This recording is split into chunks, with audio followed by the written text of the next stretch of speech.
Hello everyone, I Ganika Bhardwaj welcome you all in the DK classes. So today we'll be study about the fungi and this is your lecture 5th of paper 1st. So let's see what are fungi. They are the eukaryotes and they are non-motile and their mode of nutrition is what? Heterotrophic mode of nutrition. इसीलिए क्योंकि heterotrophic mode of nutrition है, that's why they are called as what? Heterotrophic organism.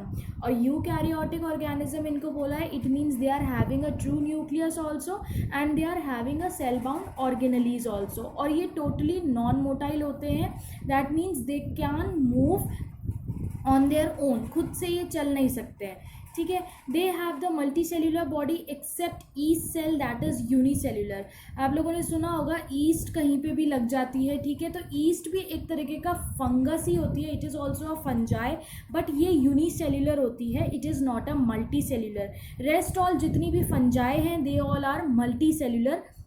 दे उनकी सबकी body कैसी है? Multi cellular है, ठीक है. तो एक्सेप्शन है, exception yeast cell is the exception in which is having the unicellular body और rest of all the fungi are having what? Multi cellular body. Next is chlorophyll is absent, so they are unable to perform photosynthesis. We have studied this, मतलब आप लोगों ने junior classes में भी इसको पढ़ा होगा और जब हमने 5 किंगडम पढ़ा था तभी भी ये पॉइंट डिस्कस करा था कि फंजाई को प्लांटे में क्यों नहीं रखा गया. फंजाई को प्लांट वाले में इसलिए नहीं रखा गया because it is not having the chlorophyll, और प्लांट के पास क्लोरोफिल होता है, यही तो उसकी एक इम्पॉर्टेंट फीचर है. बट फंजाई का एक इम्पॉर्टेंट फीचर हम एक तरह से ये बोल सकते हैं कि ये हो गया कि इसके पास क्लोरोफिल नहीं है और इसका जो मोड ऑफ न्यूट्रिशन है वो हेट्रोट्रॉफिक है, ठीक है. Next is their reserve food. अगर जैसे जो भी वो फूड खाते हैं उसको रिजर्व फूड के तरीके से वो स्टोर करके रखते हैं. जिस फूड को वो स्टोर करके रखते हैं तो वो किस फॉर्म में स्टोर करके रखते हैं? They store the reserve food in the form of the starch and starch is also a type of carbohydrate. Then next is they have the rigid cell wall made up of chitin and polysaccharides. इनके पास cell wall होती है जो कि chitin और polysaccharides की बनी हुई होती है. They are cosmopolitan in distribution. Cosmopolitan means they are found all over the world. World में हर जगह फंगस मिलती है, कहीं पे भी चले जाओ हर जगह आपको फंगाई मिलेगी ही मिलेगी. So they are cosmopolitan in distribution. Next they grow well in the warm and humid place. जहाँ पर थोड़ा मॉइस्चराइजर वाला एरिया होता है या गर्मी वाला एरिया होता है, ह्यूमिड प्लेसेस होते हैं, वहाँ पर फंगस का ग्रोथ ज़्यादा देखने को मिलती है. Next is they few of them are parasitic. कुछ इनमें से पैरासिटिक भी होते हैं. They release a chemical called pheromone. ये एक केमिकल को रिलीज करते हैं and that the name of that chemical is what? Pheromone. This chemical helps them for the sexual reproduction. Then next is they can reproduce both asexually भी also and also by the sexual means. So this is the life cycle of fungi.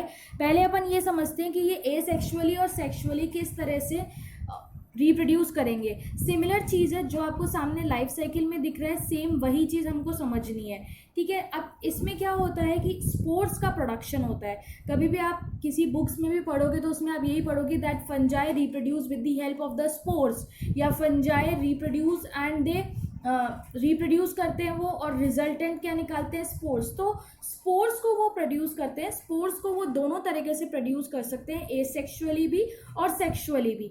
अगर वो asexual तरीके से produce कर रहे हैं spores को, यानी कि वो डायरेक्टली स्पोर्स प्रोड्यूस कर रहे हैं, बट अगर वो सेक्सुअल प्रोसेस के कर रहे हैं तो इट मीन्स कि वो इनडायरेक्टली स्पोर्स को प्रोड्यूस कर रहे हैं. नाउ लेट्स सी इनडायरेक्टली वो किस तरह स्पोर्स को प्रोड्यूस करते हैं और डायरेक्टली कैसे करते हैं. आपको एक ऊपर छोटी सी साइकिल दिख रही होगी इस डायग्राम में, जिसमें बीच में ब्लू कलर से लिखा हुआ है एसेक्सुअल रिप्रोडक्शन. फर्स्टली तो इधर एक माइसीलियम बन रहा है. What is this mycelium? जो फंगाई होता है, अगर अपन फंगाई के स्ट्रक्चर की बात करें तो फंगाई छोटे छोटे हाइफे से बना हुआ होता है. व्हाट आर दो स्मॉल हाइफे? कुछ नहीं होता, वो बस थ्रेड लाइक स्ट्रक्चर होते हैं, ठीक है. अब जब वो थ्रेड लाइक स्ट्रक्चर, उनको अपन बोलते हैं वेजिटेटिव हाइफे, ठीक है. अब वो जब थ्रेड लाइक स्ट्रक्चर एक ग्रुप में बंध जाते हैं तो उनको हमने नाम दे दिया व्हाट? माइसीलियम. ठीक है। अब ये जो हाइफे होते हैं या ये जो माइसीलियम होते हैं, ये दो टाइप से होते हैं, one is septate and one is aseptate.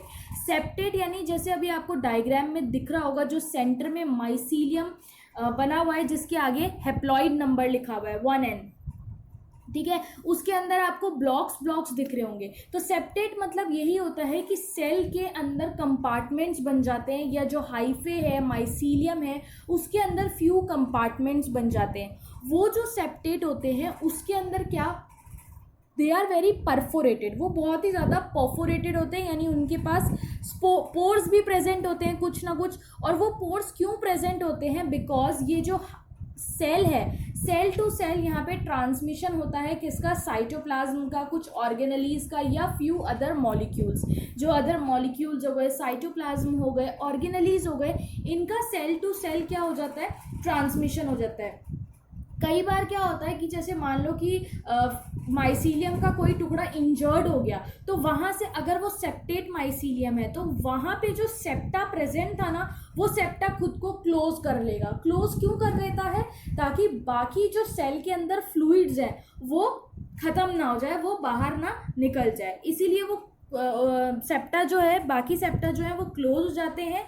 Injured part अलग, मतलब इंजर्ड जहाँ भी इंजर्ड हुआ है उसके आगे पीछे जितने भी सेप्टा हैं वो क्लोज हो जाते हैं, सो दैट कि बाकी जो फ्लूइड उसमें प्रेजेंट है माइसीलियम के अंदर उसका लॉस ना हो जाए। जो भी साइटोप्लाज्म उसमें प्रेजेंट है, ऑर्गेनेलीज प्रेजेंट है, या फिर जितने भी मॉलिक्यूल्स प्रेजेंट है उनका लॉस ना हो जाए। तो उस लॉस से बचने के लिए वो सेप्टा को क्या कर लेता है, क्लोज कर लेता है। तो सेप्टा का इसमें फ़ायदा भी होता है कि सेप्टा होना एक अच्छी बात भी है फंगाई में।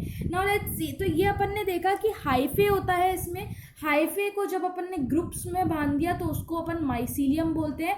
और सेप्टेट और एसेप्टेट के बारे में भी आपको क्लियर हो गया होगा। एसेप्टेट जहाँ पर नॉन सेप्टेट है, यानी कोई सेप्टा प्रेजेंट ही नहीं है, इकसार है पूरा, माइसीलियम जो है पूरा एक जैसा सा है, एक स्टिक लाइक है अपन कह सकते हैं, ठीक है। बट जो सेप्टेट होगा वो कंपार्टमेंट्स में डिवाइडेड रहेगा। नाउ अब अपन ने देखा था अभी कि यहाँ पर स्पोर्स का प्रोडक्शन होता है, ठीक है। तो अगर एसेक्सुअल रिप्रोडक्शन होगा तो ये माइसीलियम डायरेक्टली स्पोर्स को प्रोड्यूस कर देगा।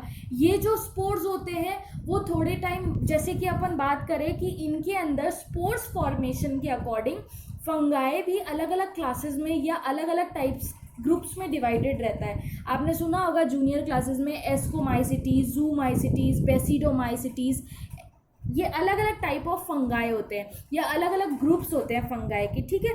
तो ये इसमें जो बेसिडोमाइसिटीज और एस्कोमाइसिटीज होते हैं उसमें ये पता चलता है कि इनके अंदर क्या होता है कि सिर्फ और सिर्फ माइसीलियम के ऊपर कुछ स्पोर्स बन जाएंगे। जैसे जो पेरेंट पार्ट है, उसके पेरेंट प्लांट है, उसके पास माइसीलियम होगा पेरेंट फंगाई के ऊपर।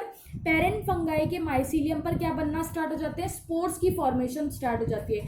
थोड़े टाइम बाद वो स्पोर्स क्या हो जाते हैं, डिसअपियर हो जाते हैं। अब वो डिसअपियर होके कहाँ गए, वो डिसअपियर होके कहीं ज़मीन पे गिर गए होंगे, बस जहाँ पर वो गिरते हैं वहीं से जर्मिनेशन स्टार्ट हो जाता है और न्यू माइसीलियम ग्रो करना स्टार्ट हो जाता है। तो इस तरह से ये तो अपने हो गई एसेक्सुअल रिप्रोडक्शन की साइकिल।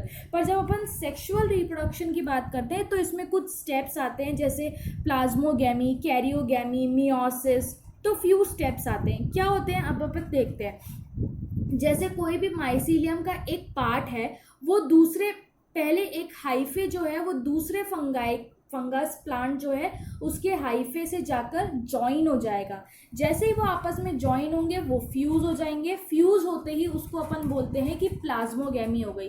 जब दो हाइफे अलग अलग फंगस प्लांट के ज्वाइन होते हैं आपस में, उसको अपन बोलते हैं प्लाज्मोगैमी, ठीक है। नेक्स्ट इज जब हाइफे ज्वाइन हो गए तो हाइफे के अंदर जितना भी साइटोप्लाज्म है, न्यूक्लियस है, ऑर्गेनेलीज है या मॉलिक्यूल्स है, वो भी आपस में फ्यूज़ होने लगेंगे, उनका भी ट्रांसमिशन होने लगेगा।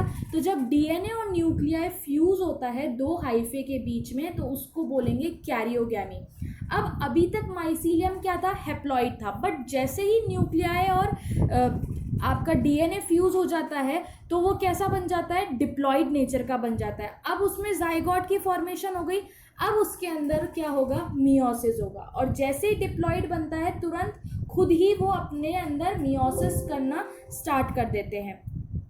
जैसे ही मियोसिस होती है, मियोसिस के बाद क्या होगा, स्पोर्स जो हैं वो हैप्लॉइड नेचर में हो जाएंगे, और हैप्लॉइड नेचर में होने के बाद वो क्या होते हैं, दोबारा वो गिर जाते हैं, ज़मीन पे गिर जाते हैं। ये सारा सेक्सुअल प्रोसेस भी एक माइसीलियम में ही होता है, और फिर उसके बाद दोबारा जब स्पोर्स होते हैं वो स्पोर्स गिर जाएंगे ज़मीन पे, और जिधर भी वो गिरे यानी जहाँ पे भी उनका डिस्पर्जन हुआ है वहीं से क्या हो जाएगा, जर्मिनेशन हो जाएगा ऑफ द न्यू माइसीलियम। तो इस तरह से एसेक्सुअल एंड सेक्सुअल दो तरह की इसमें रिप्रोडक्शन होते हैं।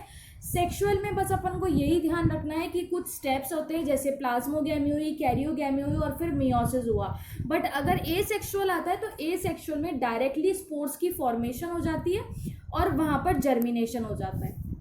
Now next is reproduction in the fungi. अब अपन यही देखेंगे रिप्रोडक्शन कैसे होता है। जो अभी अपन ने बात करी, अभी अपन ने साइकिल के थ्रू देख लिया, अब एक बार अपन फ्लो चार्ट से समझ लेते हैं कितने टाइप्स के रिप्रोडक्शन होते हैं। First is vegetative, asexual and sexual. Vegetative में आता है फ्रेगमेंटेशन, बडिंग एंड फिजन। अब वेजिटेटिव क्या होता है और क्यों होता है ये अपन देख लेते हैं। जैसे अपन ने बात करी थी कि ईस्ट सेल जो होता है वो यूनिसेल्युलर नेचर का होता है, तो उसके अंदर जो रिप्रोडक्शन होता है वो with the help of the cell division होता है, और सेल डिवीजन में क्या होगा, बडिंग होगी या फिजन होगा।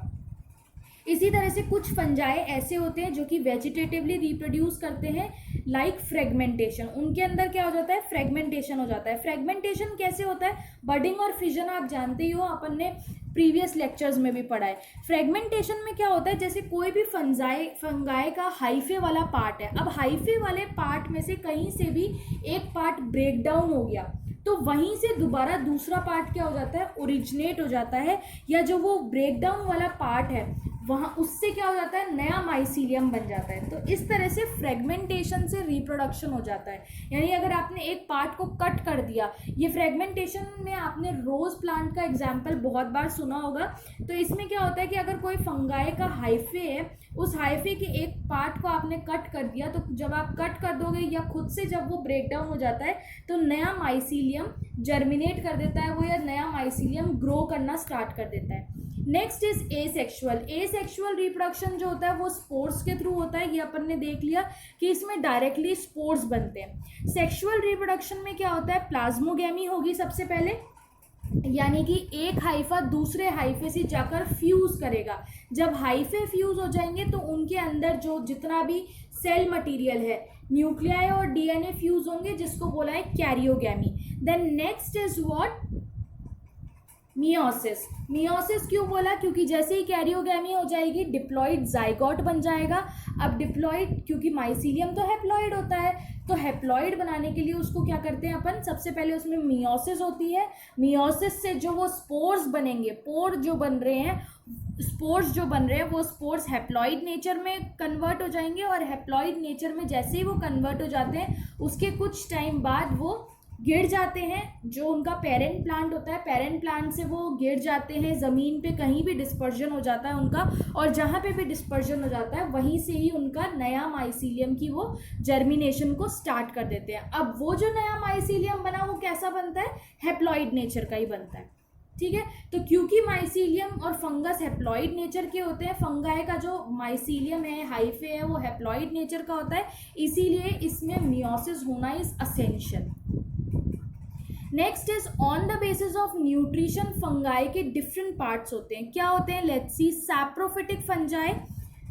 सैप्रोफिटिक में क्या होता है, जो कि डेड डिकेइंग ऑर्गेनिक मैटर को एज अ फूड खाता है, उसको अपन बोलते हैं सैप्रोफाइटिक फंजाई। एग्जाम्पल है Rhizopus, Penicillium, Aspergillus etcetera. Next is parasitic fungi. Parasitic fungi वो होगा जो कि दूसरे मतलब होस्ट बॉडी जहाँ पर वो रह रहा है, अगर किसी ऑर्गेनिज्म के ऊपर रह रहा है सरफेस पे, या फिर किसी लिविंग ऑर्गेनिज्म के अंदर रह रहा है, तो वहाँ से वो होस्ट बॉडी से क्या करेगा, न्यूट्रिशन लेगा अपना। So it feed nutrition from the host body. Example is स्ट्रैफ्रीना या Puccinia. Then next is symbiotic. Symbiotic यानी ये म्यूचुअल रिलेशनशिप शो करता है, और इसमें जो म्यूचुअल रिलेशनशिप शो करेगा उनको दोनों को ही कोई दिक्कत नहीं होगी, दोनों ही एक दूसरे पे, दोनों ही फंगाई या दोनों ही लिविंग बींग्स एक दूसरे पर क्या होते हैं, इंटरडिपेंडेंट होते हैं. So it shows the mutual relationship like lichens और mycorrhiza. Then next is predacious. Predacious वाले क्या होते हैं, जो कि they kill the prey and feed it like Zoophagus और डेक्टाइला. अब प्रीडेशियस और पैरासाइट में क्या डिफरेंस आता है, ये बहुत इंपॉर्टेंट टॉपिक है ये कि पैरासाइट और प्रीडेशियस में डिफरेंस क्या है. पैरासाइट वो होता है जो कि अपने जहाँ पर वो रह रहा है उसी के अंदर से वो न्यूट्रिशन लेता है, लेकिन वो किसको किल करता है, होस्ट को. और प्रीडेशियस किसको किल करते हैं या किसको खाते हैं, प्रे को. पैरासाइट जो होगा वो होस्ट से न्यूट्रिशन लेगा, लेकिन वो उसको धीरे धीरे किल करेगा. जैसे अगर मान लो कोई फंगल इन्फेक्शन हमारी बॉडी में हो गया, अब वो फंगल इन्फेक्शन बढ़ता जा रहा है क्योंकि वो फंगल इन्फेक्शन न्यूट्रिशन ले रहा है हमारी बॉडी से. उसके लिए होस्ट क्या हो गई, ह्यूमन बॉडी, और वो हमारी बॉडी से न्यूट्रिशन ले रहा है और वो इन्फेक्शन बढ़ता जा रहा है, वो फंगस ग्रो करती जा रही है, बट एकदम से तो उसने किल नहीं करा ह्यूमन बॉडी को. यही डिफरेंस होता है. प्रीडेशियस जो होते हैं, प्रीडेशियस क्या करते हैं, प्रे को एकदम से किल कर देते हैं. Prey are the small animals. ठीक है, तो फंगाई जब स्मॉल एनिमल्स को खाती है तो वो एकदम से उसको किल कर देती है. से फॉर एग्जांपल कि अगर किसी इंसेक्ट को खा रही है अगर वो, तो वो पूरे इंसेक्ट को खा जाएगी. जैसे कि इन्होंने बोला कि दे किल द निमेटोड्स को ये किल कर देते हैं. तो निमेटोड्स को ये एकदम से खा जाते हैं. ऐसा नहीं कि धीरे धीरे उनमें से न्यूट्रिशन ले रहे हैं और वहाँ पर वो ग्रोथ कर रहे हैं अपनी, ऐसा नहीं होता, वो एकदम से उसको किल कर जाते हैं. तो जो मेजर डिफरेंस होता है पैरासिटिक और प्रीडेशियस में वो यही है. Next is on the basis of spore formation fungi are differentiated into zygomycetes. Zygomycetes को अपन कॉन्जुगेशन फंगाई भी बोलते हैं. कॉन्जुगेशन फंगाई हमने इसको बोला, इसके अंदर एसेप्टेट हाइफे होती है. एसेप्टेट यानी कि इसके अंदर कोई भी सेप्टा प्रेजेंट नहीं होता. इनकी जो हाइफे होती है उस हाइफे में कोई भी सेप्टेट प्रेजेंट नहीं होता. देन इनके अंदर जो फॉर्मेशन ऑफ स्पोर होते हैं वो इनसाइड द सैक होते हैं. यानी कि अपन ने पढ़ा था कि एसेक्सुअल रिप्रोडक्शन या सेक्सुअल रिप्रोडक्शन जब होगा तो उसके अंदर स्पोर्स की फॉर्मेशन होती है. ठीक है, लेकिन अब जाइगोमाइसिटीज में क्या होता है कि जो स्पोर बनता है ना, वो स्पोर जो है अपने चारों तरफ एक कवरिंग रखता है. ठीक है, एक कवरिंग रखता है या अपन कह सकते हैं एक सैक में बंद रहता है. तो फॉर्मेशन ऑफ स्पोर तो होगी इसके अंदर, लेकिन इनसाइड अ सैक होगी. जब वो स्पोर्स बाहर निकलना चाहेंगे तो सैक एकदम से बर्स्ट हो जाती है, और जब सैक बर्स्ट हो जाएगी तो सारे स्पोर्स एकदम से बाहर निकल जाते हैं और फिर वो डिस्पर्स्ड हो जाते हैं. ठीक है, इसके अंदर जो स्पोर बनता है that spore is called as formation of zygospore. उस स्पोर को क्या नाम दिया है, जाइगोस्पोर बोला है. Next is ascomycetes. एस्कोमाइसिटीज को अपन सैक फंजाई बोलते हैं. अब इसको सैक फंजाई क्यों बोलते हैं, बिकॉज इसके अंदर क्या रहता है, सैक लाइक स्पोर्स बनते हैं, सैक लाइक स्ट्रक्चर बनता है, इसीलिए हम उसको सैक फंगाई बोलते हैं. इसके अंदर कोई भी ऐसे सैक नहीं होता जो कि स्पोर्स के चारों तरफ बंधा हुआ हो. जो स्पोर्स बनते हैं वो ही सैक के स्ट्रक्चर में बनते हैं, इसलिए हमने उसको सैक फंजाई बोल दिया. इसमें जो हाइफे होता है you can see septate hyphae होती है, यानी कि कंपार्टमेंट्स बने हुए होते हैं. फॉर्मेशन ऑफ स्पोर्स तो होगी but no sac is present. And formation of sac यानी कि जो स्पोर बन रहा है वो सैक लाइक स्ट्रक्चर में बनेगा, तो उसको हमने क्या नाम दे दिया, ascus. Next is basidiomycetes. Basidiomycetes को we say club fungi. Why we say it as a club fungi, because इसके अंदर जो स्पोर की फॉर्मेशन होती है वो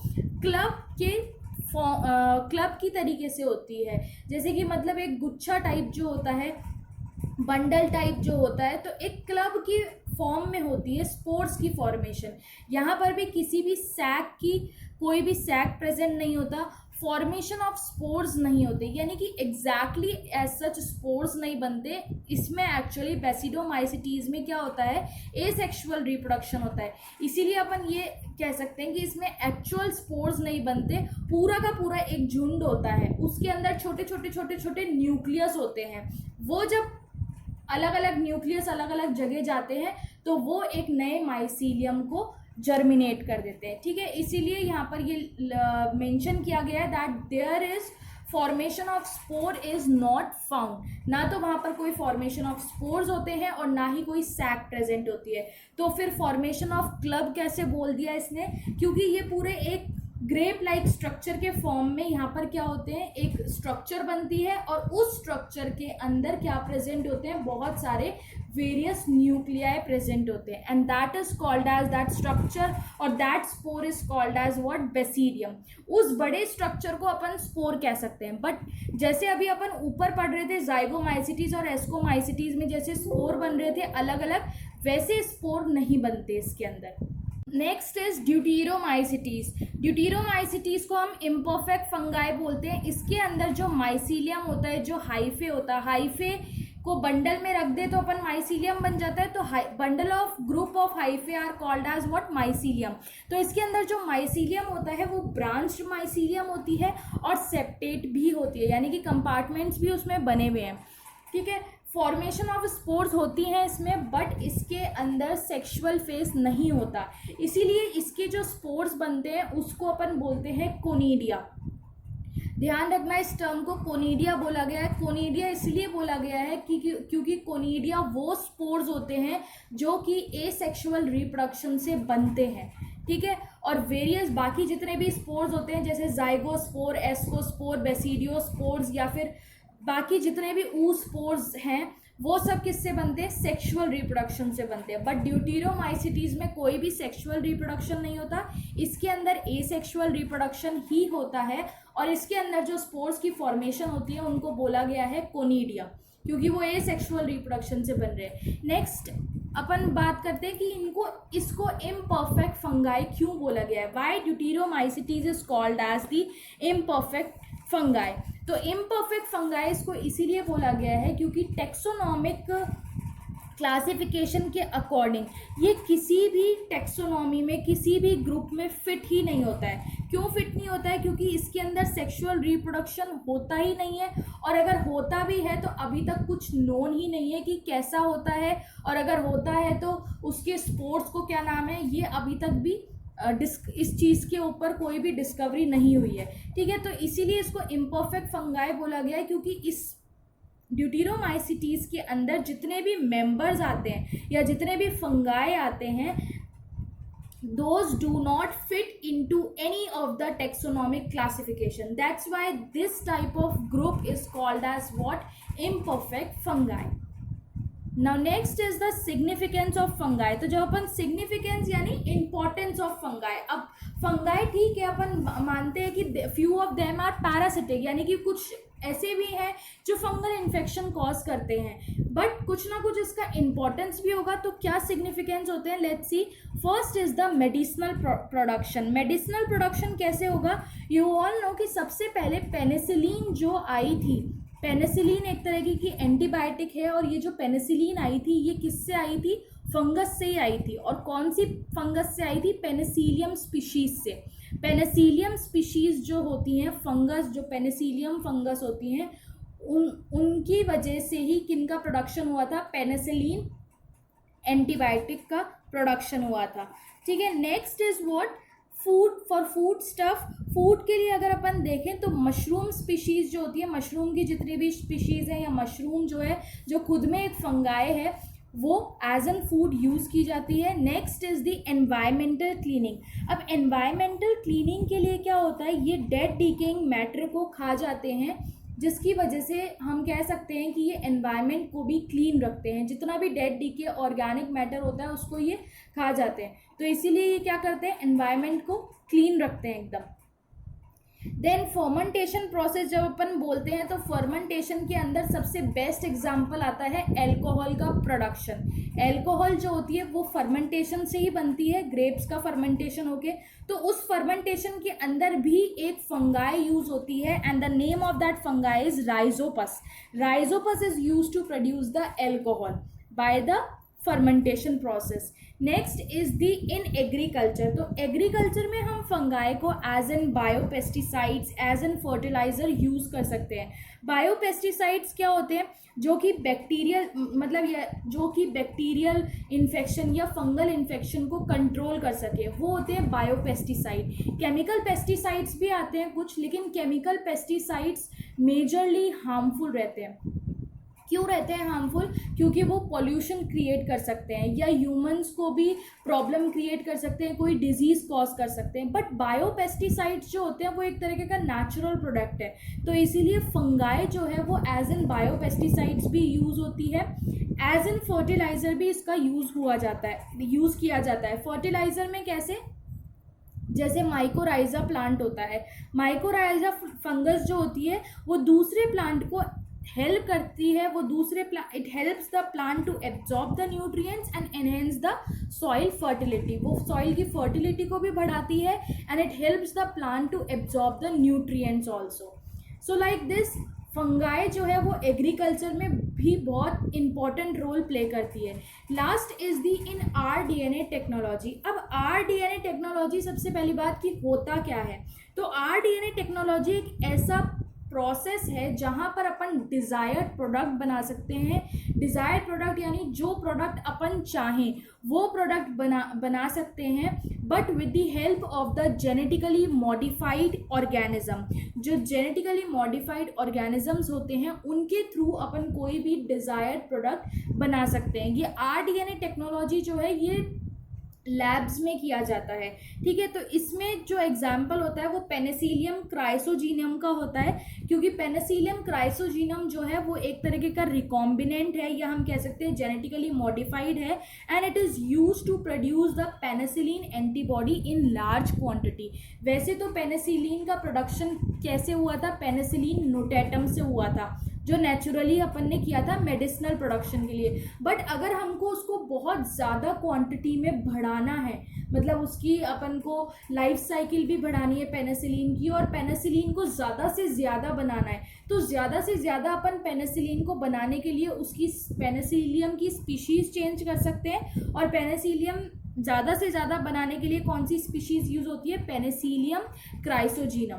पेनिसिलियम क्राइसोजीनम फंगाई जो है वो यूज़ होती है लार्ज क्वांटिटी में पेनिसिलिन को बनाने के लिए. Okay, so this was about the significance of the fungi.